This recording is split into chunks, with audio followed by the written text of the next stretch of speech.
Salam sejahtera bagi kita semua. Majelis Gereja dan warga Jemaat Rantepau mengucapkan selamat datang kepada Bapak Ibu Saudara-saudara yang baru pertama kali datang beribadah bersama dengan anggota Jemaat Rantepau. Diucapkan selamat datang dan selamat beribadah. Tuhan Yesus memberkati. Penekanan warta jemaat pada sore hari ini yaitu di dalam warta jemaat poin nomor 3, kebaktian rumah tangga. Silakan Bapak Ibu melihatnya. Disampaikan kepada warga jemaat Rantepau bahwa kebaktian rumah tangga PPGT Jemaat Rantepau akan diaktifkan kembali mulai pada awal bulan Mei 2022. Diharapkan kepada majelis gereja kelompok pelayanan untuk mengatur jadwal kebaktian rumah tangga. Poin nomor 12, kegiatan usia indah Jemaat Rantepau. Kebaktian lansia Jemaat Rantepau dilaksanakan pada hari Senin 25 April pukul 9.30 sampai 10.30 WITA di Gedung Pelayanan Jemaat Rantepau. Harap para lansia untuk menghadiri ibadah tersebut. Kemudian poin nomor 14, berita PWGT Jemaat Rantepau, yaitu pertemuan bulanan PWGT Jemaat Rantepau dirangkaikan dengan Pasca PWGT Jemaat Rantepau dilaksanakan pada hari Rabu 27 April 2022 pada pukul 16.30 WITA di Gedung Gereja Toraja Jemaat Rantepau. Poin nomor 16, pundi khusus pada hari ini 24 April 2022 dikhususkan untuk mendukung pengurapan calon pendeta Rizka Kardiadaka STH yang akan dilaksanakan pada hari Selasa 26 April 2022 di Jemaat Sion Salaga Klasis Sesen. Dan saudari calon pendeta Rizka Kardiadaka mengundang majelis gereja dan warga Jemaat Rantepau untuk menghadiri ibadah tersebut. Poin nomor 17, pelayanan pemberkatan nikah kepada warga Jemaat Rantepau kelompok pelayanan 1 dan 6, yaitu yang pertama saudari Prayolga Toban Palilu SSI MSC dengan saudara Sandi Trisakti Paiding STMT akan dilaksanakan pada hari Sabtu 7 Mei 2022 pukul 9 WITA di Gedung Gereja Toraja Jemaat Rantepau. Resepsi hari yang sama pukul 12.30 tempat Toraja Misliana Hotel. Dan yang kedua, saudari Astika Liberni Tandisalla SPD dengan saudara Lansius Maris Pramuji ST akan dilaksanakan pada hari Sabtu 7 Mei 2022 pada pukul 9 di Gedung Gereja Katolik Santa Teresia Rantepau. Dan resepsi pada hari yang sama pukul 12.30 sampai selesai di Toraja Prince Hotel Jalan Talong Lipu Matallo Kabupaten Toraja Utara. Mohon dukungan doa warga Jemaat Rantepau. Poin nomor 18, penerimaan siswa baru kelompok bermain Talitakum Jemaat Rantepau. Jika ada Bapak Ibu yang ingin mendaftarkan anaknya, disilakan mendaftar di kantor kelompok bermain Talitakum atau kantor Jemaat Rantepau. Ada tambahan warta jemaat, yaitu ibadah syukur keluarga Ibu Diaken Deborah Paseru di kelompok pelayanan 3 dilaksanakan pada hari Minggu 1 Mei 2022 pada pukul 12 WITA. Atas perhatian dan kehadiran warga Jemaat Rantepau diucapkan terima kasih. Demikian penekanan warta jemaat pada sore hari ini. Selamat beribadah, Tuhan Yesus memberkati.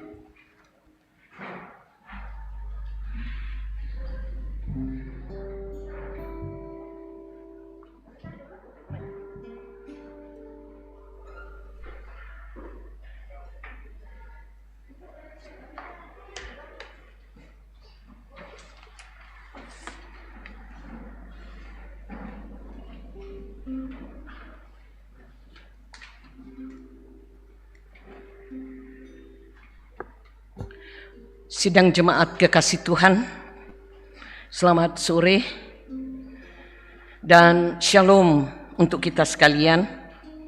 Adalah baik untuk menyanyikan syukur kepada Tuhan dan untuk menyanyikan mazmur bagi nama-Mu, ya yang maha tinggi, untuk memberitakan kasih setia-Mu di waktu pagi dan kesetiaan-Mu di waktu malam. Hari demi hari kita lewati, kasih setia Tuhan terus kita alami dan nikmati. Kasih setianya itu telah sempurna dan digenapi lewat kebangkitannya. Karena itu, biarlah hidup kita terus berubah oleh kebangkitan Kristus. Seperti tema di minggu ini, marilah kita berdiri di hadapannya. Kita mengangkat puji-pujian kepadanya. Bapa, ku datang menyembah-Mu di sini.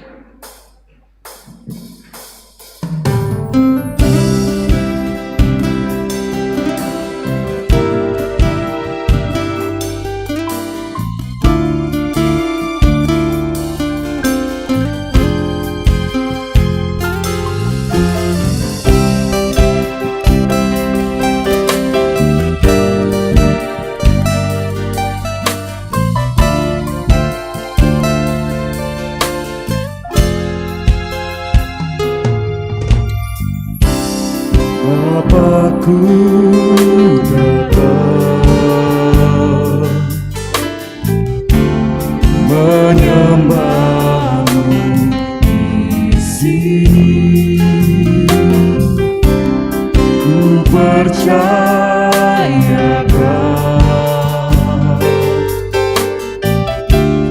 ada bagiku.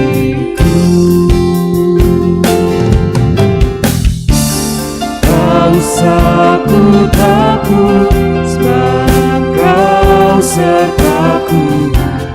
Kau saku iman, Kau di dalamku.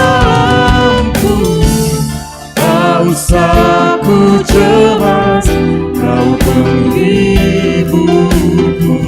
Saat ku lemah, Kau kuatku.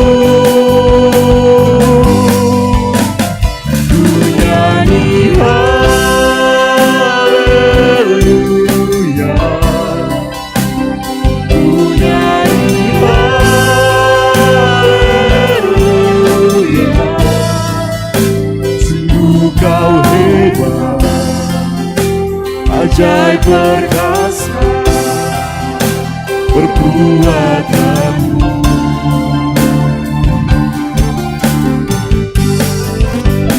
Ku nyanyi haleluya,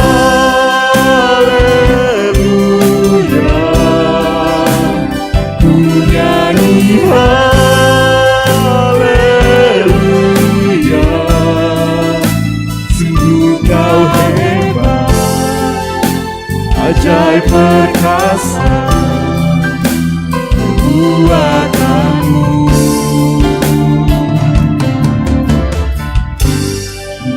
Di hidupku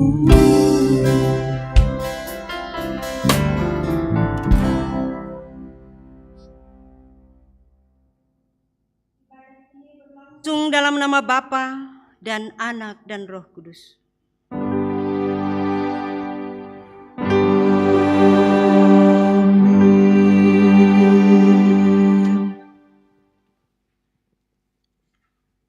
Salam Paskah bagi kamu sekalian. Kasih karunia-Nya menyertai kamu.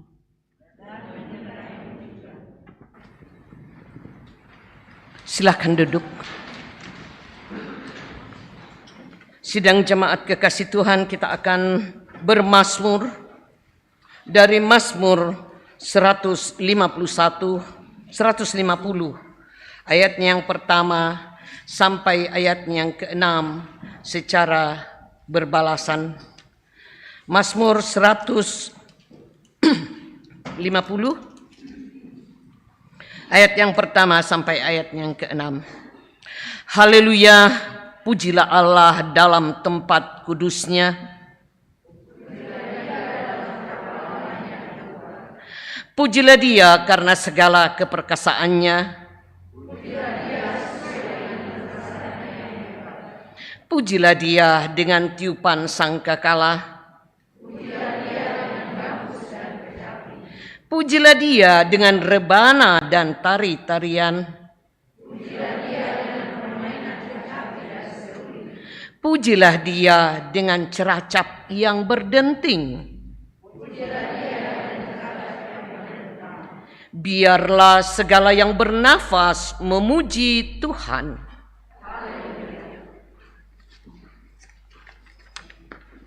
Kita sambut pembacaan Mazmur dengan menaikkan pujian segala puji syukur.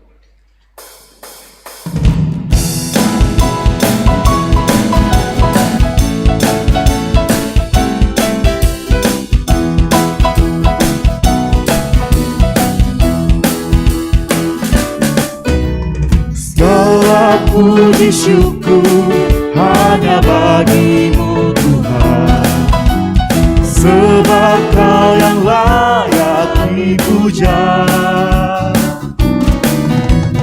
Kami mau bersorak tinggikan nama-Mu. Haleluya.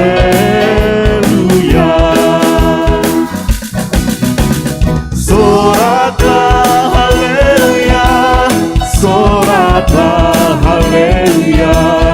Haleluya.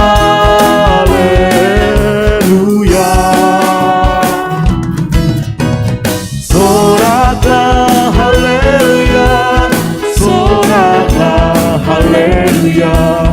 Haleluya.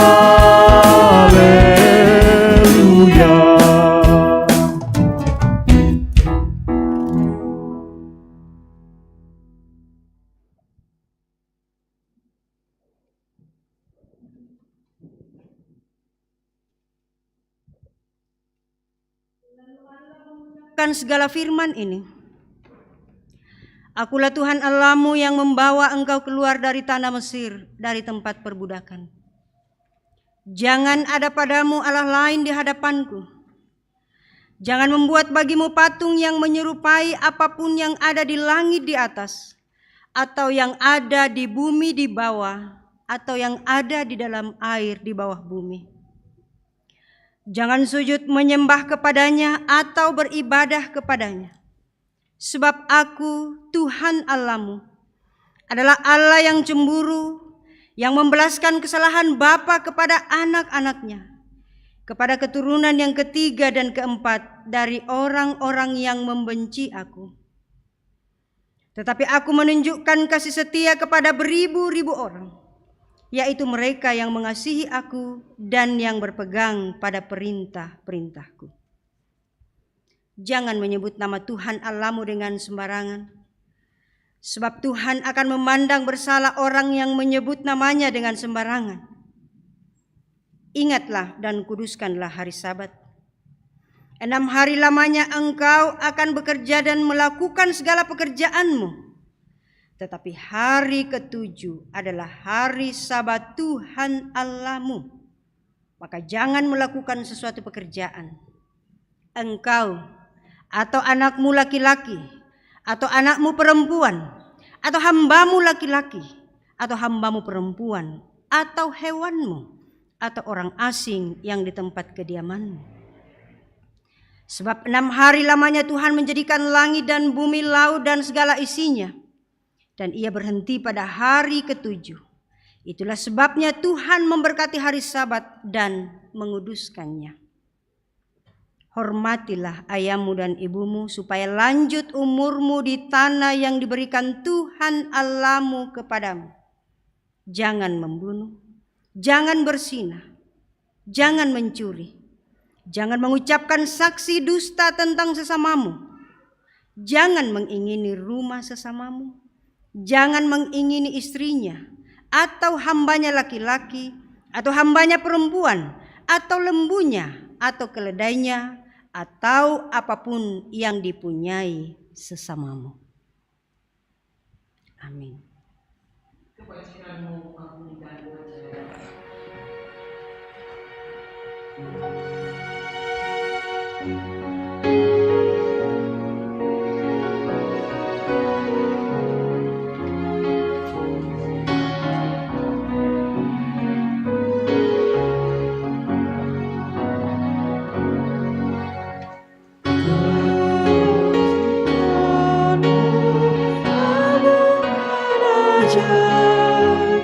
Kuasa firman-Mu sudah kualami.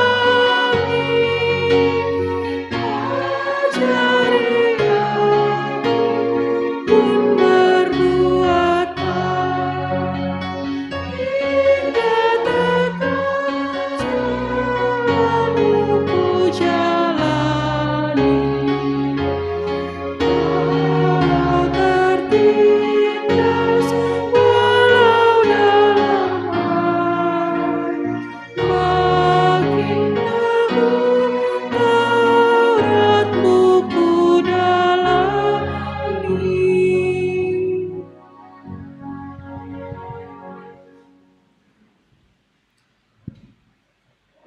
Kita bersama-sama mengaku dosa kita.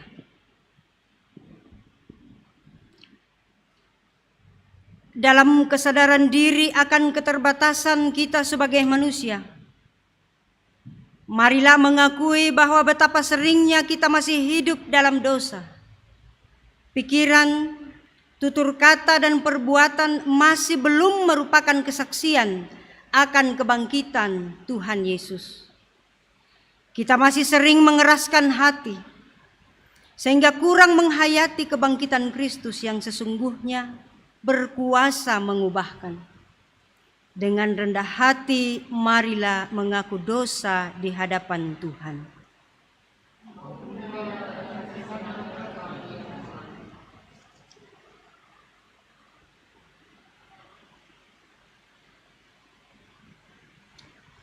Kepada kamu sekalian yang tunduk dalam penyesalan, berita anugerah dari Allah dinyatakan kembali.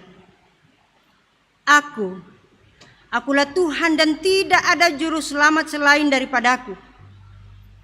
Akulah yang memberitahukan, menyelamatkan, dan mengabarkan, dan bukannya Allah asing yang ada di antaramu.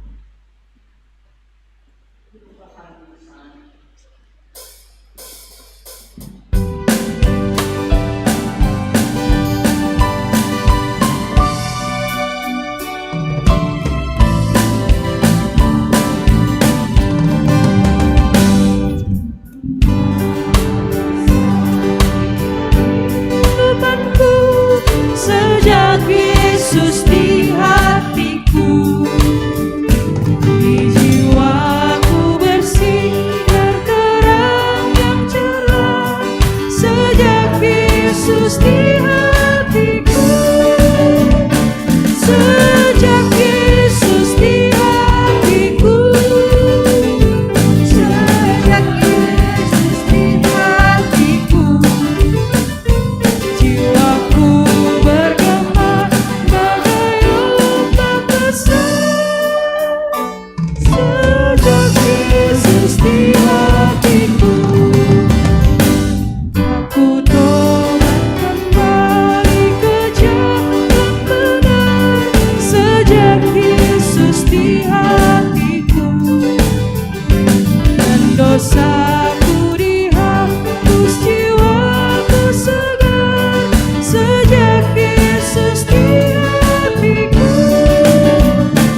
Sidang jemaat kekasih Tuhan, kita akan memberikan persembahan syukur kita sebagai tanda syukur kita akan kasih setia Tuhan.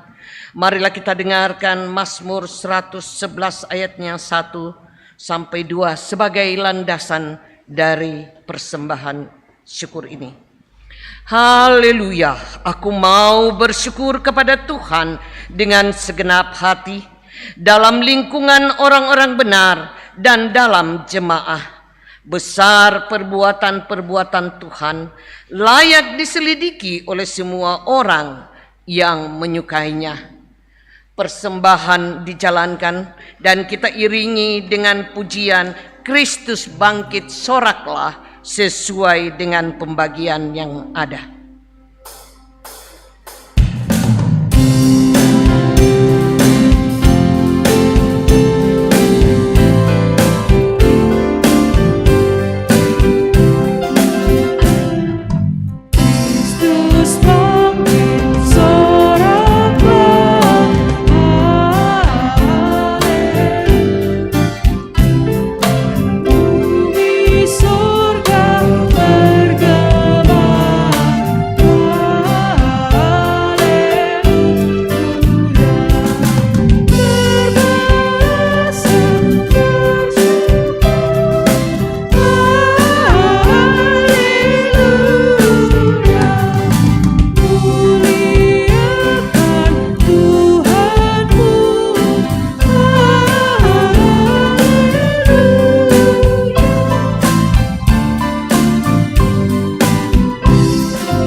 Menyerahkan persembahan kita.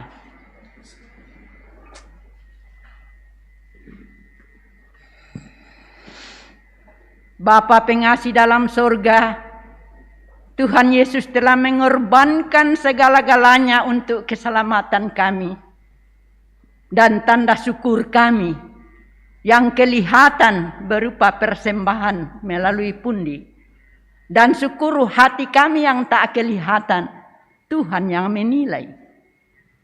Ajar kami Tuhan terus bersyukur dalam segala hal.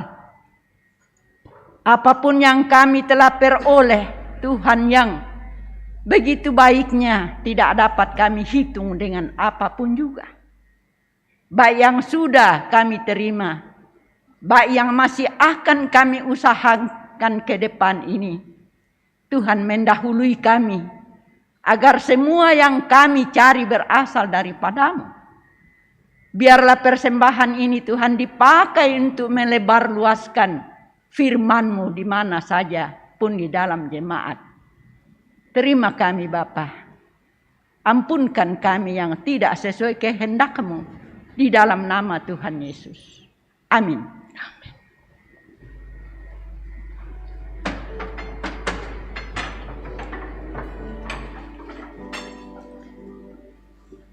Kita sambut persembahan syukur kita dengan memuji Tuhan sekali lagi. Bapa, Engkau sungguh baik.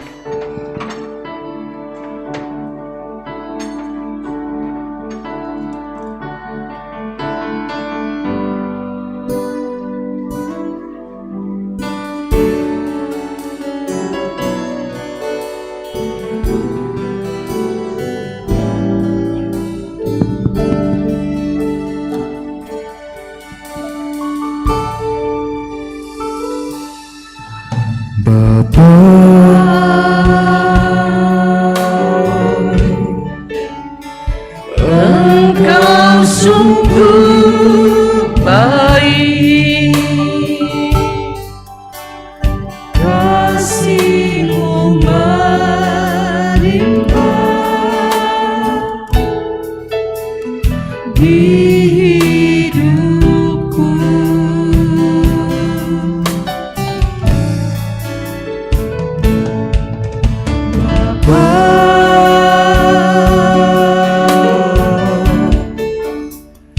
Ku berterima kasih,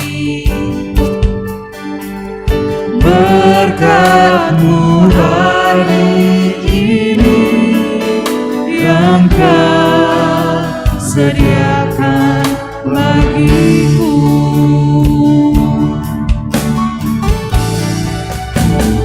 Naikkan syukurku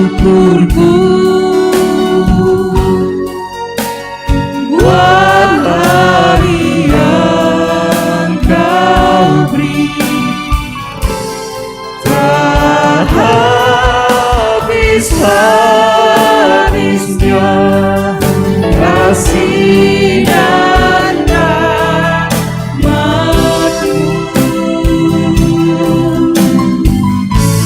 Selalu baru dan tak pernah terlambat pertolongan-Mu. Besar setia-Mu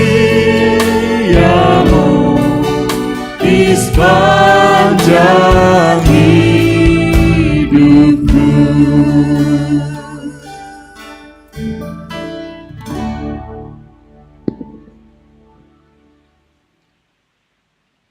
Untuk pemberitaan firman, mari kita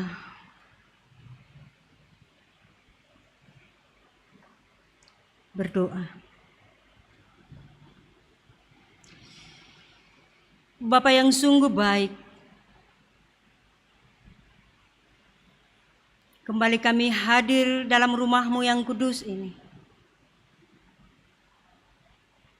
Sebagai ungkapan syukur kami untuk segala berkat-Mu yang selalu baru setiap pagi. Kiranya semua yang berlangsung di sini berkenan kepada-Mu. Dan saat ini kami hendak membaca dan merenungkan sabda-Mu. Ya Roh Kudus, tuntun kami. Mampukan kami untuk memahami apa yang Tuhan inginkan untuk hidup kami masing-masing lewat firman ini. Di dalam Kristus Yesus kami siap mendengarkan sabda-Mu. Amin.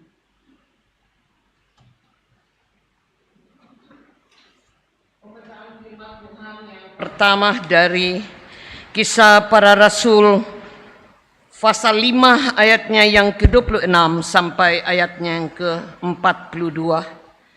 Kisah Para Rasul 5 ayat 26 sampai ayatnya yang ke-42. Firman Tuhan. Maka pergilah kepala pengawal serta orang-orangnya ke bait Allah, lalu mengambil kedua rasul itu, tetapi tidak dengan kekerasan, karena mereka takut kalau orang banyak melempari mereka. Mereka membawa keduanya dan menghadapkan mereka kepada mahkamah agama. Imam besar mulai menanyai mereka, katanya, "Dengan keras kami melarang kamu mengajar dalam nama itu. Namun ternyata kamu telah memenuhi Yerusalem dengan ajaranmu, dan kamu hendak menanggungkan darah orang itu kepada kami." Tetapi Petrus dan rasul-rasul itu menjawab, katanya, "Kita harus lebih taat kepada Allah daripada kepada manusia. Allah, nenek moyang kita, telah membangkitkan Yesus yang kamu gantungkan pada kayu salib dan kamu bunuh. Dialah yang telah ditinggikan oleh Allah sendiri dengan tangan kanannya, menjadi pemimpin dan juru selamat, supaya Israel dapat bertobat dan menerima pengampunan dosa. Dan kami adalah saksi dari segala sesuatu itu. Kami dan Roh Kudus yang dikaruniakan Allah kepada semua orang yang mentaati Dia." Mendengar perkataan itu sangatlah tertusuk hati mereka, dan mereka bermaksud membunuh rasul-rasul itu. Tetapi seorang Farisi dalam mahkamah agama itu yang bernama Gamaliel, seorang ahli Taurat yang sangat dihormati seluruh orang banyak, bangkit dan meminta supaya orang-orang itu disuruh keluar sebentar. Sesudah itu ia berkata kepada sidang, "Hai orang-orang Israel, pertimbangkanlah baik-baik apa yang hendak kamu perbuat terhadap orang-orang ini.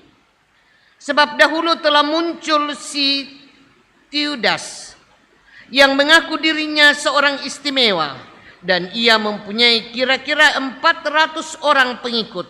Tetapi ia dibunuh dan cerai-berailah seluruh pengikutnya dan lenyap. Sesudah dia pada waktu pendaftaran penduduk, muncullah si Yudas, seorang Galilea. Ia menyeret banyak orang dalam pemberontakannya, tetapi ia juga tewas dan cerai-berailah seluruh pengikutnya. Karena itu aku berkata kepadamu, janganlah bertindak terhadap orang-orang ini. Biarkanlah mereka, sebab jika maksud dan perbuatan mereka berasal dari manusia, tentu akan lenyap. Tetapi kalau berasal dari Allah, kamu tidak akan dapat melenyapkan orang-orang ini. Mungkin ternyata juga nanti bahwa kamu melawan Allah." Nasihat itu diterima. Mereka memanggil rasul-rasul itu, lalu menyesah mereka dan melarang mereka mengajar dalam nama Yesus. Sesudah itu mereka dilepaskan. Rasul-rasul itu meninggalkan sidang mahkamah agama dengan gembira, karena mereka telah dianggap layak menderita penghinaan oleh karena nama Yesus. Dan setiap hari mereka melanjutkan pengajaran mereka di bait Allah dan di rumah-rumah orang, dan memberitakan Injil tentang Yesus yang adalah Mesias. Amin. Pembacaan firman Tuhan yang kedua terambil dari Wahyu 1 ayat 4 sampai ayatnya yang ke-8.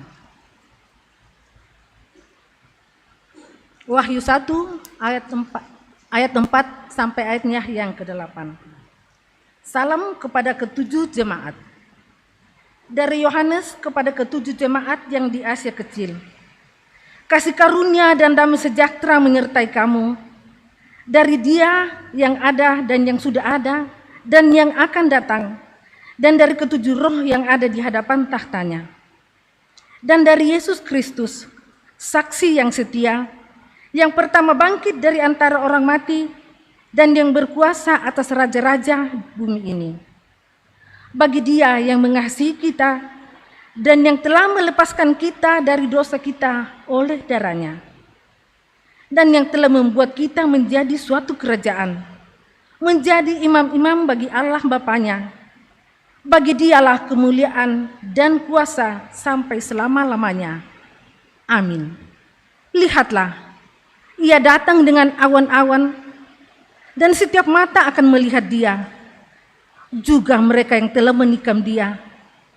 Dan semua bangsa di bumi akan meratapi Dia. Ya, amin.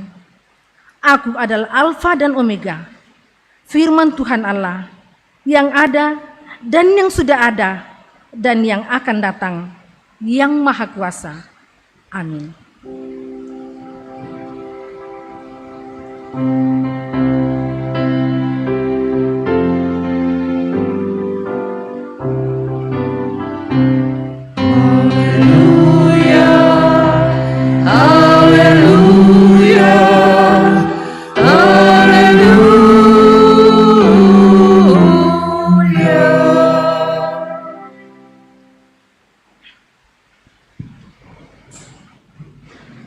Yohanes 20 ayat 19 sampai 31. Demikian firman Tuhan. Yesus menampakkan diri kepada murid-muridnya. Ketika hari sudah malam pada hari pertama minggu itu, berkumpullah murid-murid Yesus di suatu tempat dengan pintu-pintu yang terkunci, karena mereka takut kepada orang-orang Yahudi. Pada waktu itu, datanglah Yesus dan berdiri di tengah-tengah mereka dan berkata, "Damai sejahtera bagi kamu." Dan sesudah berkata demikian, Ia menunjukkan tangannya dan lambungnya kepada mereka. Murid-murid itu bersukacita ketika mereka melihat Tuhan. Maka kata Yesus sekali lagi, "Damai sejahtera bagi kamu. Sama seperti Bapa mengutus aku, demikian juga sekarang aku mengutus kamu." Dan sesudah berkata demikian, Ia mengembusi mereka dan berkata, "Terimalah Roh Kudus. Jikalau kamu mengampuni dosa orang, dosanya diampuni. Dan jikalau kamu menyatakan dosa orang tetap ada, dosanya tetap ada."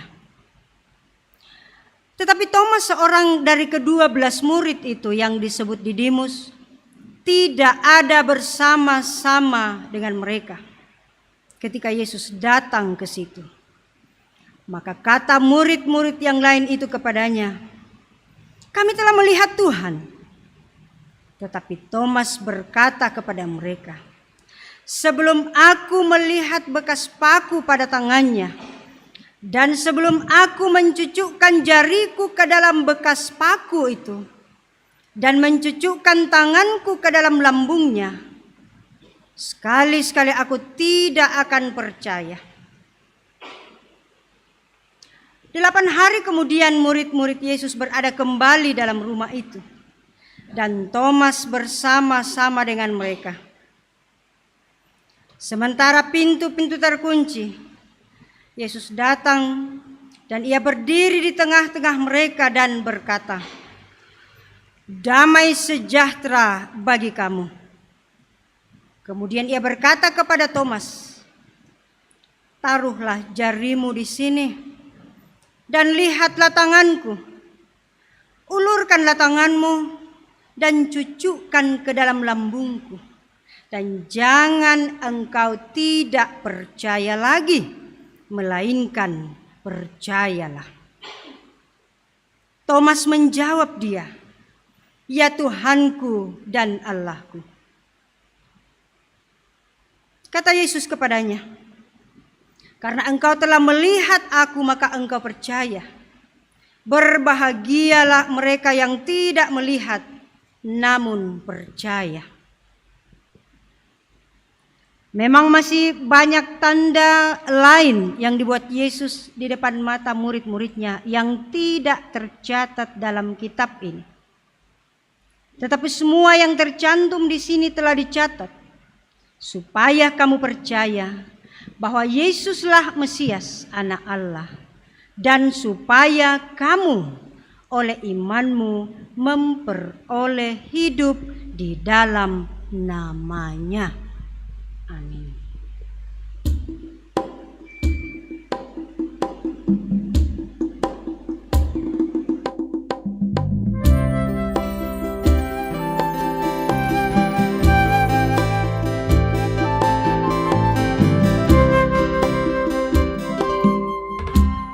Kami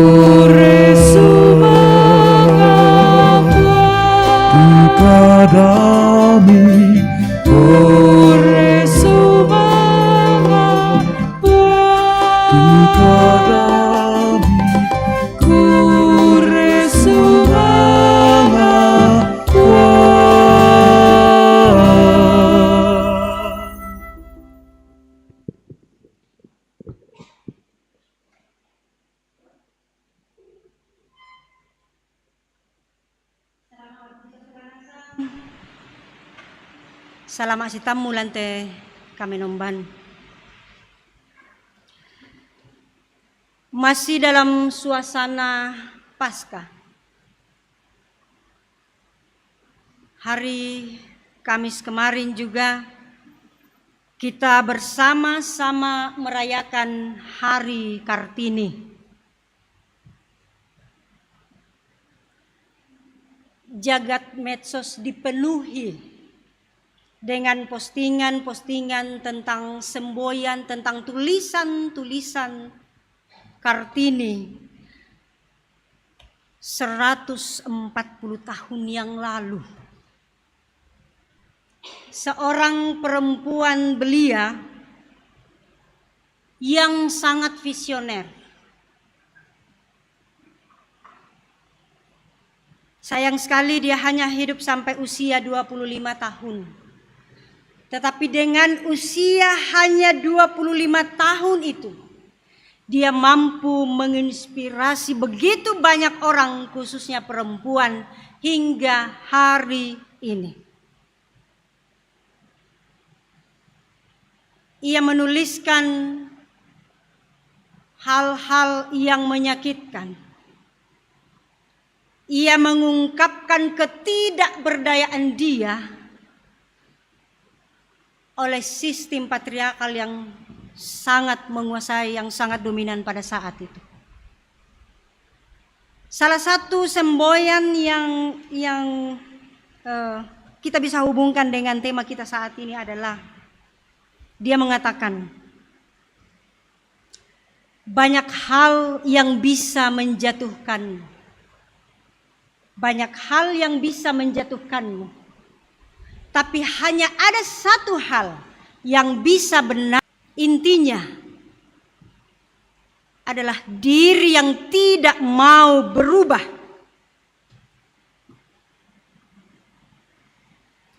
Habis gelap terbitlah terang. Atau ada hal lain yang sering kita dengar, badai pasti berlalu. Artinya setiap hal, entah itu mengecewakan kita, jangan membuat kita selalu terpuruk. Sebab segala sesuatu itu ada saatnya. Dan tidak ada satu hal pun yang terjadi di bawah matahari ini yang kebetulan, tanpa tujuan, tanpa maksud. Termasuk kekecewaan, air mata, hal-hal yang menyakiti. Dia akan pergi dari kehidupan kita setelah tugasnya untuk masing-masing pribadi itu selesai. Apa tugasnya? Menolong kita lebih sabar, menolong kita lebih berhati-hati, membuat kita lebih kuat, dan juga supaya kita semakin bijaksana dalam kehidupan ini. Paskah, kebangkitan Kristus yang telah mengubahkan hidup saudara dan saya, yang kemudian menjadi pokok iman kita, adalah peristiwa yang juga didahului oleh rentetan penderitaan yang dialami oleh Yesus. Diolok-olok, diludahi, disesah, dimahkotai duri, disalibkan, bahkan mati dan dikuburkan. Sebagai anak Allah, Yesus bisa saja mengatakan, Bapa, mengapa saya yang harus mengalami semua ini? Mengapa Bapa lebih peduli pada orang lain daripada anakmu sendiri? Mengapa saya yang harus menderita? Tetapi saudara-saudara, Yesus hanya mengatakan, ya Bapakku, jikalau mungkin, biarkanlah cawan ini berlalu daripadaku. Tetapi bukan kehendakku yang jadi, melainkan kehendakmu lah yang terjadi. Ini tentang apa? Ini tentang ketaatan. Ini tentang kesetiaan. Ini tentang komitmen seorang anak terhadap bapaknya yang telah mengutus dia ke dalam dunia ini. Dan orang-orang yang punya komitmen seperti inilah yang bisa berubah dalam hidupnya. Karena ia berpegang pada kebenaran Tuhan. Berubahlah oleh kebangkitan Kristus. Berubahlah oleh kebangkitan Kristus. Mengapa kita perlu berubah? Mengapa? Yang kita andalkan supaya kita kemudian semakin berakar dengan kokoh, bertumbuh, dan dapat menghasilkan buah yang bukan hanya mensukacitakan kita, kelompok kita, keluarga kita, tetapi juga menginspirasi lingkungan dan orang-orang yang ada di sekitar kita. Rasul-rasul, saudara-saudara, murid berubah karena kebangkitannya. Padahal mereka ini adalah orang-orang yang sebenarnya sempat trauma karena menyaksikan dengan mata kepala sendiri bagaimana guru yang mereka andalkan itu mengalami penderitaan. Mereka menyaksikan itu. Petrus 3 kali menyangkali Yesus sebelum ayam berkokok. Ada Thomas yang meragukan kebangkitannya. Saudara-saudara, kalau kita berbicara tentang Thomas, selalu kita berpikir bahwa Thomas itu seseorang yang nahatip. Yan na din maacerita na tayo na percaya kita tahu apa di kuah. Oh, Thomas memang kuiko. Atau kalau ada hal-hal kita mengatakan, dek bami tumpuk keadaan itu Thomas ya tuh. Yang kita selalu ingat pada Thomas adalah ketika dia mengatakan, aku tidak akan percaya sebelum aku melihat bekas paku itu, sebelum aku memasukkan jariku ke dalam bekas itu, sebelum aku memasukkan tanganku ke dalam lambungnya. Apakah itu berarti Thomas tidak beriman?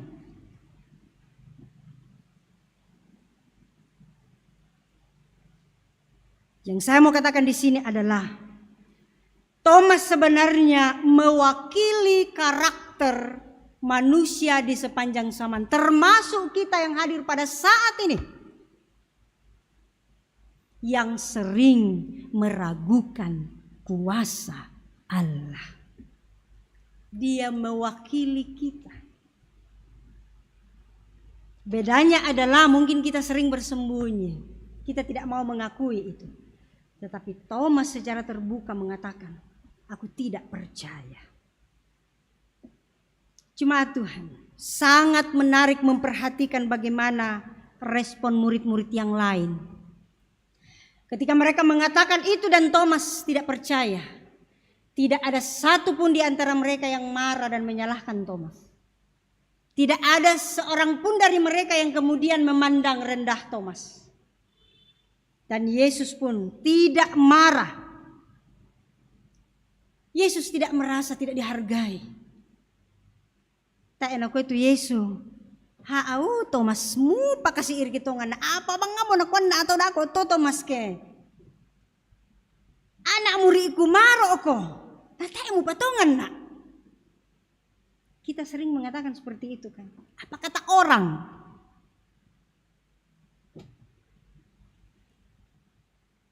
Pada sisi lain kita melihat Yesus tidak mengabaikan Thomas. Tak iya nako itu Yesus. Hello na ya tu Thomas na yaman na itu tang patongan nih. Kita bangomo kita tu tang patongan may kumi kita tamale solah. Kita kan sering seperti itu. Kalau ada orang yang berbeda dengan kita, langsung nang sengak ya tuh. Tetapi mari kita belajar dari sikap Yesus di sini. Ya. Itu karena Yesus ingin kebangkitannya menjadi sukacita. Yesus mau supaya kebangkitannya membawa perubahan besar, membawa keselamatan bagi semua. Dan karena itu bahkan dalam Wahyu tadi dikatakan bahwa lihatlah, ia datang dengan awan-awan dan setiap mata akan melihat dia. Juga mereka yang menikam dia, bayangkan, yang menikam dia saja kabar itu kepadanya disampaikan, apalagi murid Yesus. Yesus mau bahwa perubahan itu dimulai dari orang-orang terdekatnya. Dan karena itu dia tidak mengabaikan Thomas. Menarik ya dari pembacaan kita di Yohanes tadi. 8 hari kemudian, 8 hari kemudian Yesus berada kembali dalam rumah itu dan Thomas bersama-sama dengan mereka. Saudara-saudara, Alkitab tidak mencatat bagaimana kehidupan, bagaimana kegelisahan Thomas setelah mendapat berita dari sesama murid yang lain bahwa Yesus sudah bangkit dan dia tidak percaya. Pada sisi lain, dia tahu Yesus anak Allah yang mampu melakukan segala perkara. Tetapi pada sisi yang lain juga, dia ingat bagaimana Yesus mengalami penderitaan itu. Sehingga dia tentunya berada dalam kegelisahan. Dan saudara coba perhatikan, Yesus membiarkan dia dalam situasi seperti itu kan. Bayangkan ada jarak itu, ada jeda 8 hari. Ada waktu 8 hari. Ini yang kita belajar dari sini. Sering sekali kalau kita mengatakan sesuatu sekalipun itu baik dan benar, kita paksa bahwa semua orang sudah harus mengerti saat itu. Jangan lupa ada orang seperti Thomas. Dan Yesus tidak mengabaikan dia. Yesus tidak mengabaikan dia. Yesus membiarkan Thomas berproses, tidak memaksa. Saat itu juga dia harus seperti murid yang lain. Maka 8 hari kemudian datanglah Yesus di tengah-tengah itu. Damai sejahtera bagi kamu. Kemudian ia berkata kepada Thomas, taruhlah jarimu di sini dan lihatlah tanganku. Ulurkanlah tanganmu. Lalu Thomas mengatakan apa? Dari Thomas inilah muncul kredo yang sangat terkenal itu. Sebuah pengakuan. Ya Tuhanku dan Allahku.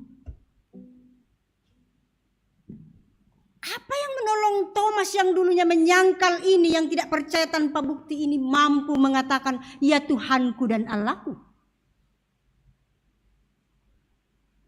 kebaikan Yesus, saudara-saudara, yang mendampingi dia dalam kebingungannya itu.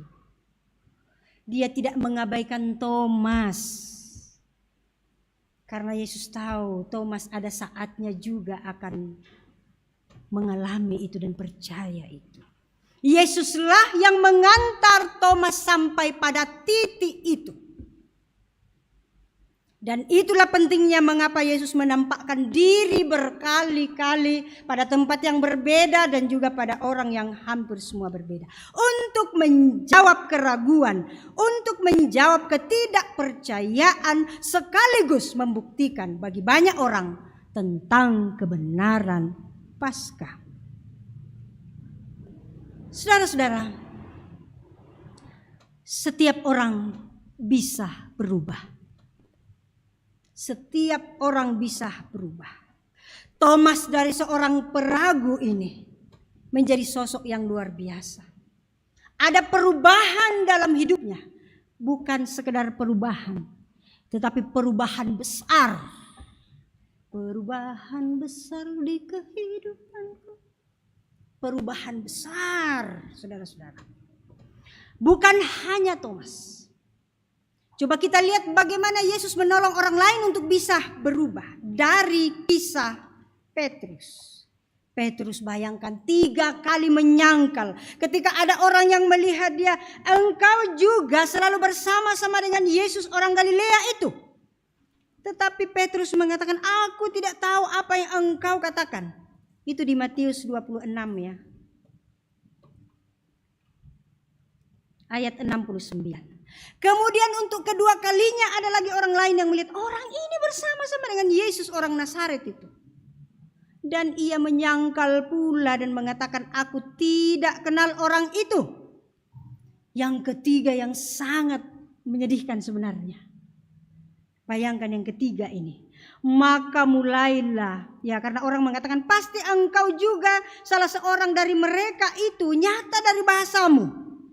Maka mulailah Petrus mengutuk dan bersumpah. Saudara-saudara, bayangkan. Mulailah Petrus mengutuk dan bersumpah, aku tidak kenal orang itu. Bayangkan. Tapi kemudian dalam pembacaan dan perenungan kita hari ini, bagaimana kebangkitan Kristus itu mengubah Thomas, mengubah Petrus. Yang dulu menyangkal itu berani mengatakan, ketika mahkamah agama, dengan keras kami melarang kamu mengajar dalam nama itu.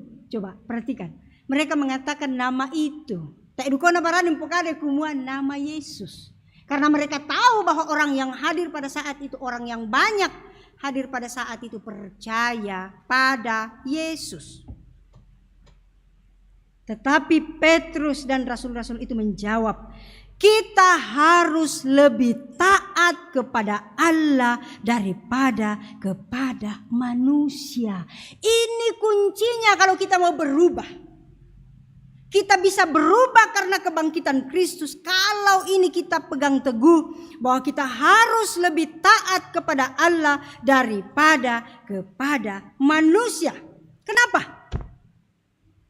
Karena manusia itu setiap saat bisa berubah. Hari ini sayang, hari ini peduli. Besok dia bisa meninggalkan kita. Besok dia bisa memusuhi kita karena semua itu tergantung pada kepentingannya. Yang nasusi pakai kepentingan itu bisa si pokabo orok pikir. Tetapi kalau mulai berbeda, kalau orang sudah mulai menempuh jalan yang berbeda dengan kita, kita sudah mulai mengatakan, oh tidak. Lalu mengapa Tuhan? Kita harus lebih taat kepada Tuhan.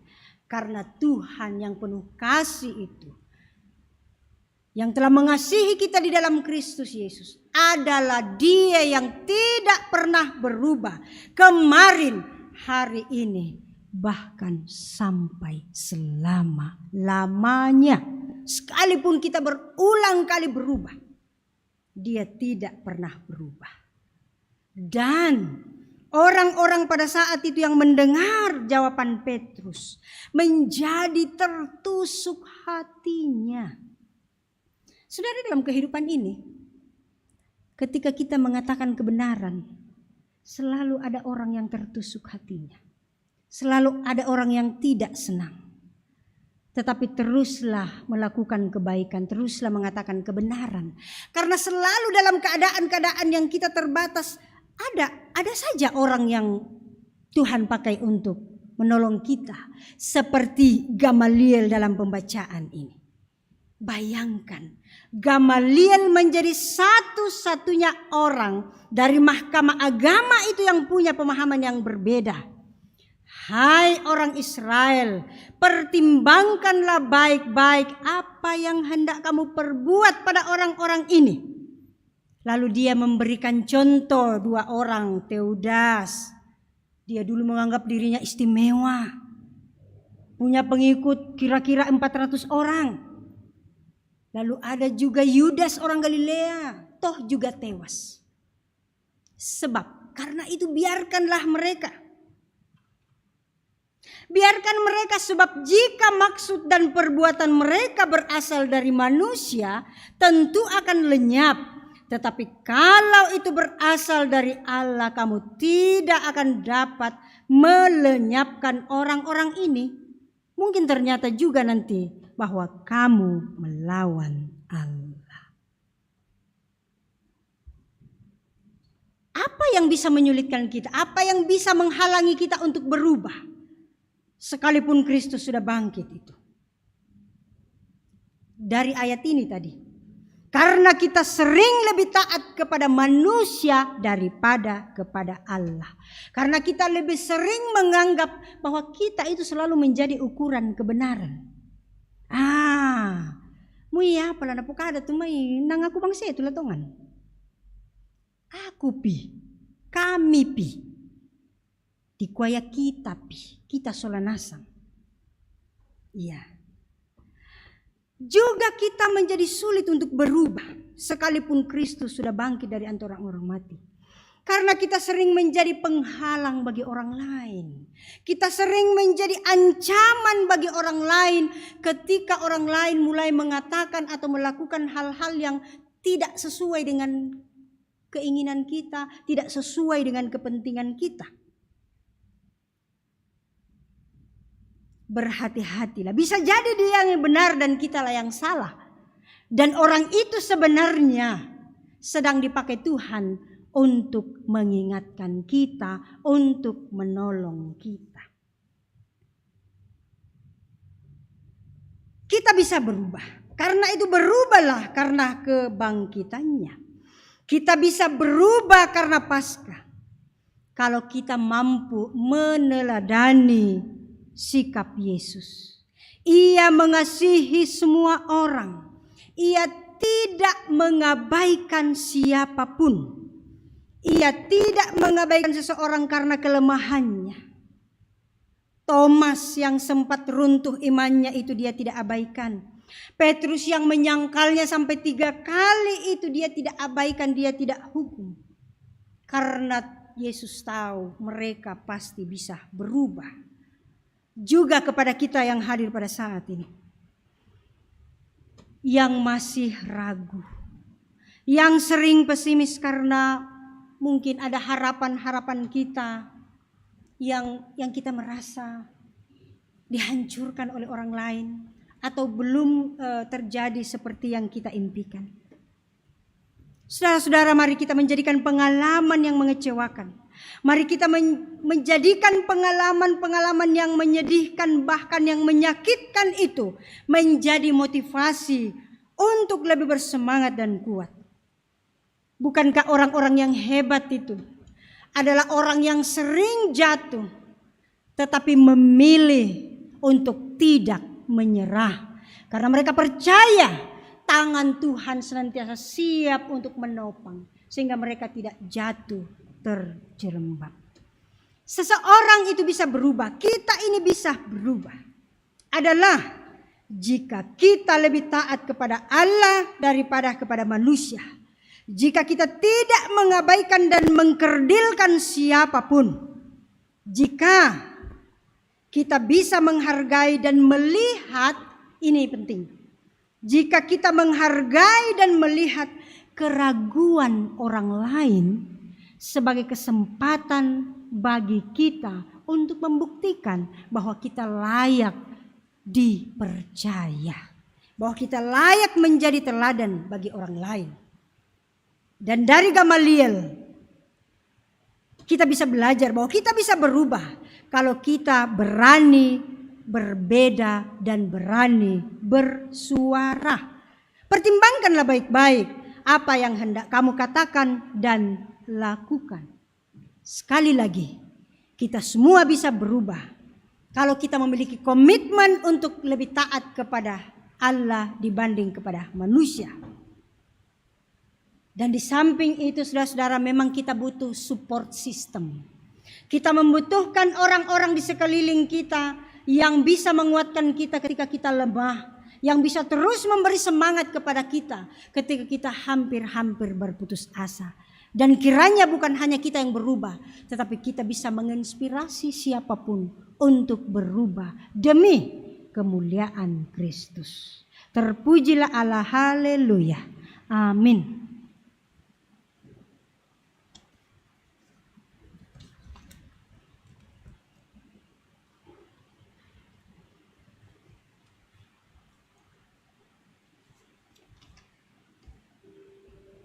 Dalam saat teduh, kita menghayati kasih dan kesetiaan Tuhan.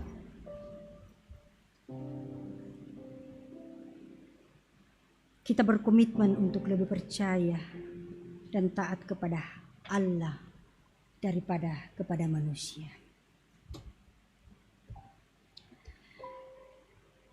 Mari kita bersama-sama menaikkan doa syafaat kita. Kita berdoa. Bapa yang sungguh baik, seberapapun kami yang hadir dan menyimak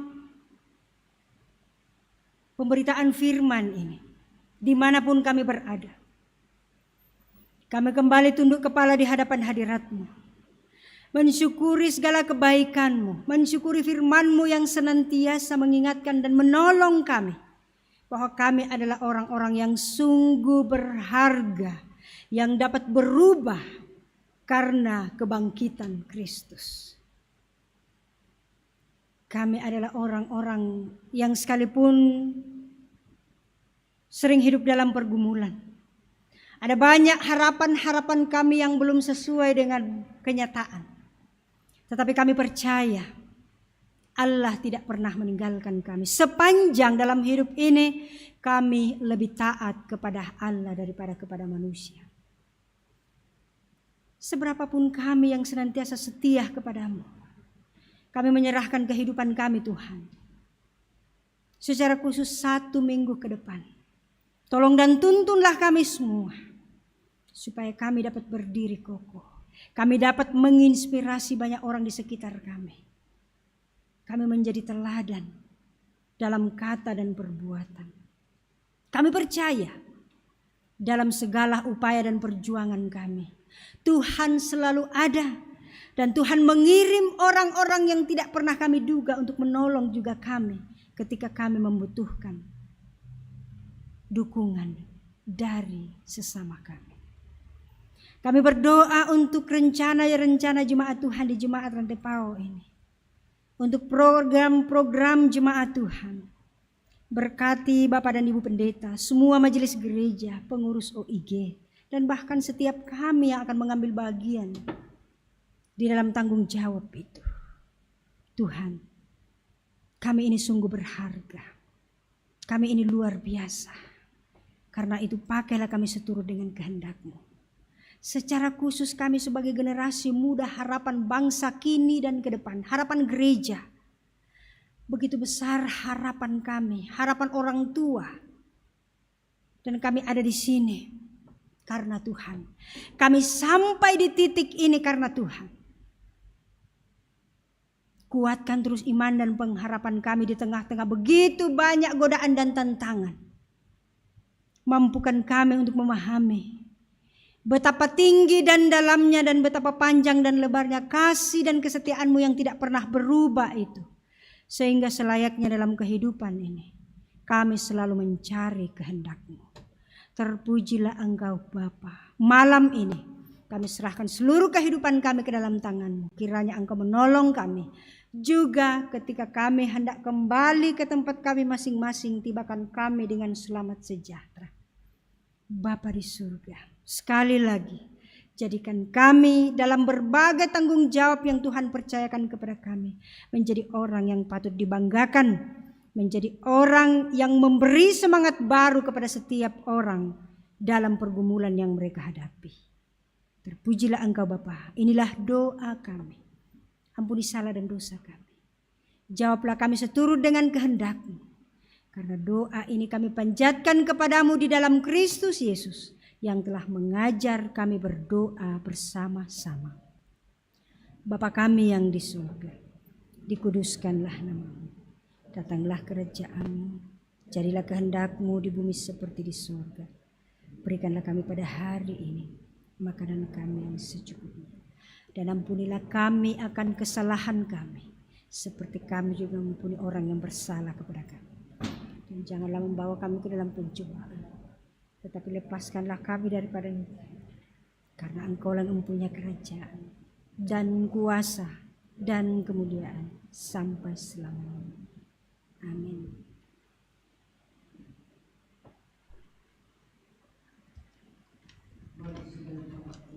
Diri. Dengarkanlah petunjuk hidup baru.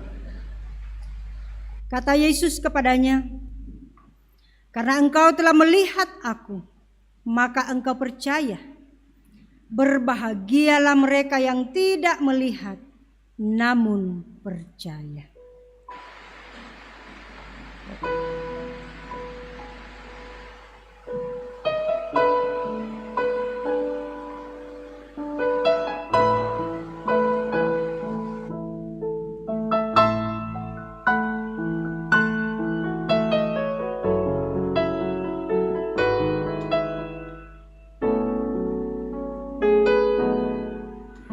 Engkau ada bersamaku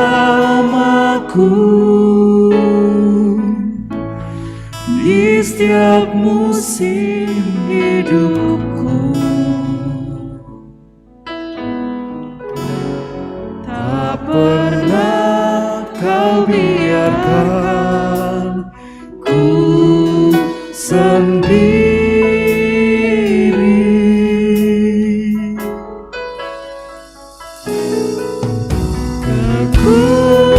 Kekuatan di jiwaku adalah bersamamu. Tak pernah ku ragukan kasih-Mu.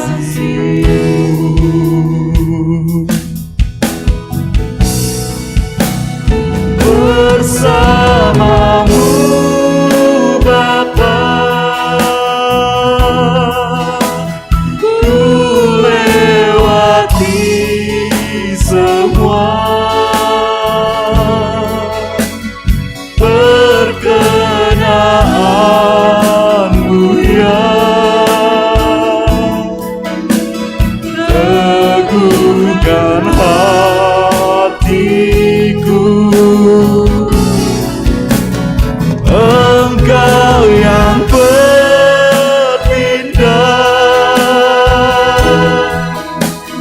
memberi pertolongan.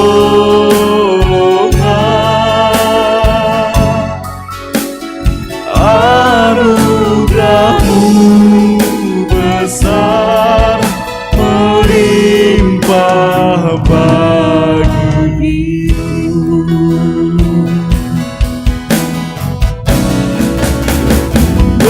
Bersamamu Bapa, ku lewati semua. Perkenan-Mu ya,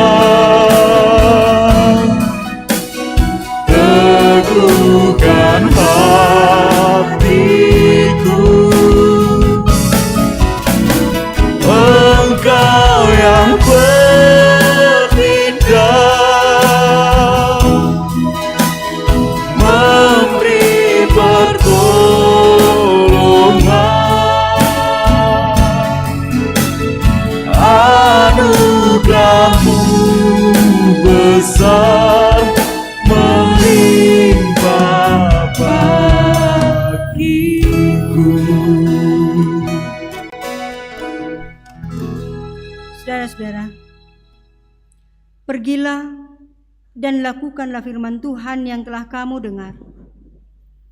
Hiduplah sebagai saksi Kristus lewat sikap hidup yang benar.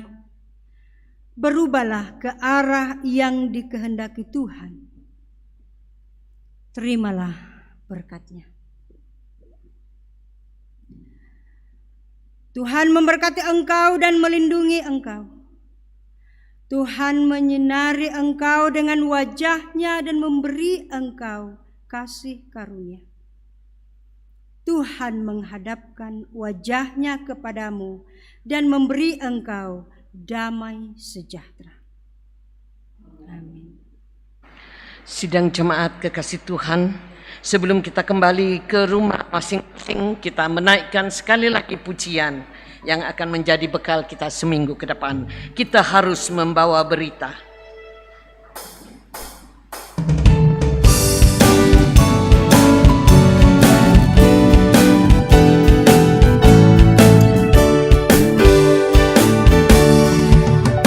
Kita harus membawa berita pada dunia dalam gelap tentang kebenaran dan kasih dan damai yang menetap dan damai yang menetap.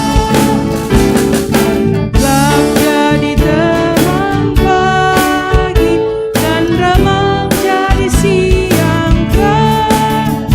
Kuasa Kristus kan nyata, ramai dan cemerlang. Kita harus menyanyikan gita, melembutkan hati keras, supaya senjata iblis remukkan segala pahat, remukkan segala pahat. Bergegap jadi demam pagi dan remang jadi siang kan. Kuasa Kristus kan nyata, rohani dan cemerlang.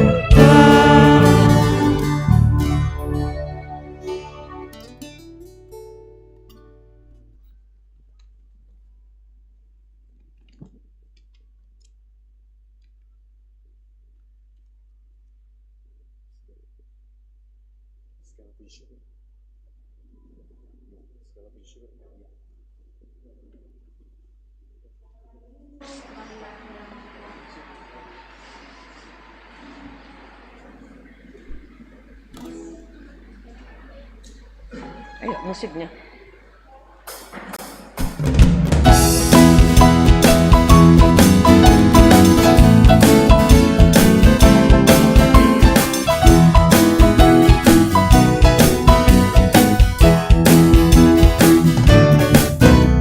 Segala puji syukur hanya bagi-Mu Tuhan, sebab Kau yang layak dipuja. Kami mau bersorak tinggikan nama-Mu. Haleluya.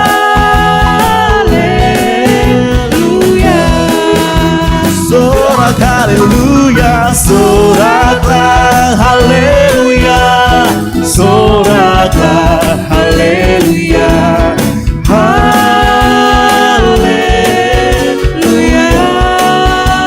Sorak haleluya, sorak